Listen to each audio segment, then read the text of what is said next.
संतश्रेष्ठ ज्ञानेश्वर माऊलींच्या पावन नगरीत काल अपरा एकादशीचे औचित्य साधून इंद्रायणी नदीच्या तीरावर अतिशय भक्तिमय वातावरणात महाआरती संपन्न झाली।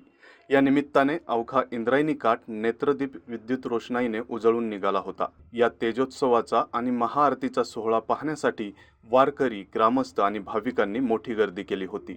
उत्तर भारतात गंगेला जे स्थान आहे तेच स्थान पश्चिम महाराष्ट्रात इंद्रायणी नदीला आहे। नदीबद्दल कृतज्ञता व्यक्त करण्यासाठी आणि तिच्या पावित्र्याची जपणूक करण्याचा संदेश देण्यासाठी देवस्थानच्या वतीने दर एकादशीला या महाआरतीचे आयोजन करण्यात येते। काल रात्री झालेल्या या सोहळ्यात टाळ मृदुंगांच्या गजरात आणि विठू नामाच्या जयघोषात अवघी आळंदी दुमदुमली होती। एका बाजूला भक्तिभावाने ओथंबलेली महाआरती आणि दुसरीकडे नदीकाठी केलेली आकर्षक विद्युत रोषणाई अशा दुहेरी संगमामुळे भाविकांसाठी हा सोहळा डोळ्यांचे पारणे फेडणारा ठरला।